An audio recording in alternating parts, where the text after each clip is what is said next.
Why do you want to leave your current job?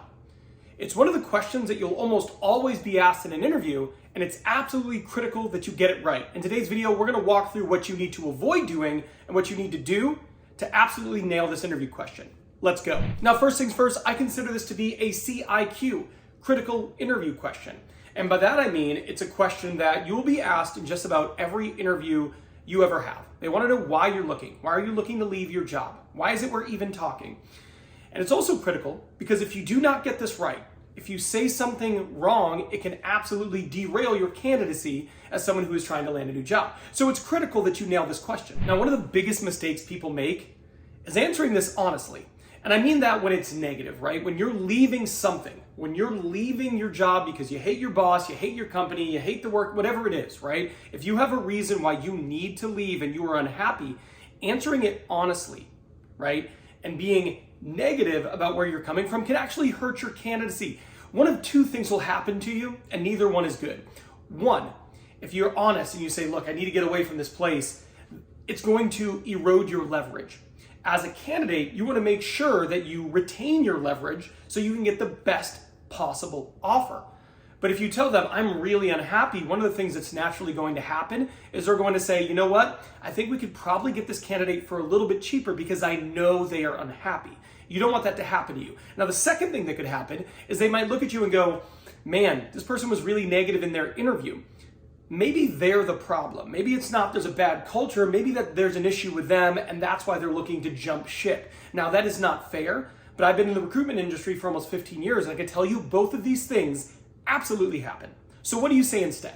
Now, the first thing you need to do, you need to establish that you are content in your current role. Now, that might seem counterintuitive, but at the end of the day, establishing that you're happy where you're at and you're not running from something is a great way to preserve leverage.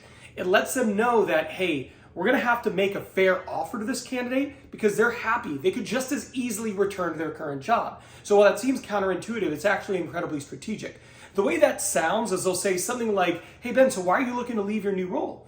You can say, I'm actually not looking to leave the role necessarily. I'm pretty happy where I'm at. I've had really good growth and I'm learning quite a bit. However, the reason why I'm looking is blank. And then you go into what I consider to be the next step. Now, that next step is you're explaining that you're attracted to the role you applied for and the company that you're interviewing with, right? So it's not, I'm running from something, I'm running to something, right? So you say, one, establish, hey, I'm content where I'm at.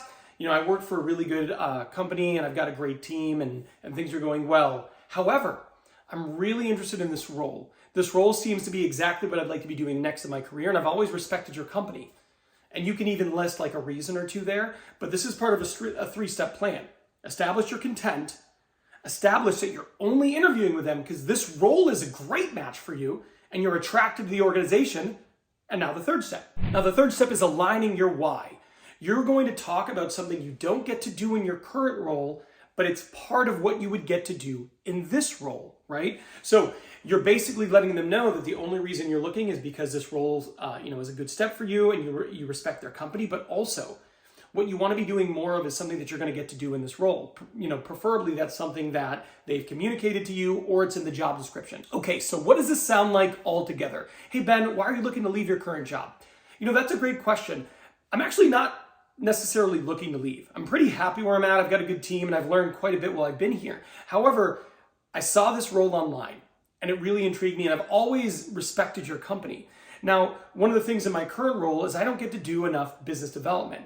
And I saw in your role that that's one of the principal responsibilities of this and that's something I'm really passionate about, but I don't really get to do it in my current role. So it kind of aligns with my why, what I'm looking to do more of, and I feel like for this stage in my career, it would be an excellent move. And then you go. Now, you want to make that specific to you, right? You want to make it make sense for you, your current role, the role you're applying for, but that is what you're trying to do here. Establish your content, say that you're interested in the role in the company, and align your why. Why are you looking? I don't get to do enough blank in my current job, and it's a big part of the job I've seen. I want to be able to do what I'm able to do here. Now, if that doesn't exist, if there's not a thing, then steps 1 and 2 are great. I'm not really looking to leave, but I saw this role and it was incredibly intriguing to me. It's exactly what I'd like to be doing at this stage of my career, and I've always respected your organization because of A, B, and C. And that's a great way to answer this question without derailing your candidacy or eroding your leverage. Hey, how are you enjoying your job right now? Is it a great job? Is it not a great job? Is it an awesome culture? Is it a toxic culture? It can actually be really hard to recognize that in the moment because things change so slowly over time. So I made this video here. This video here is 9 signs that you might need to look for a new job and fire your boss. So I am done here, but I will see you over there.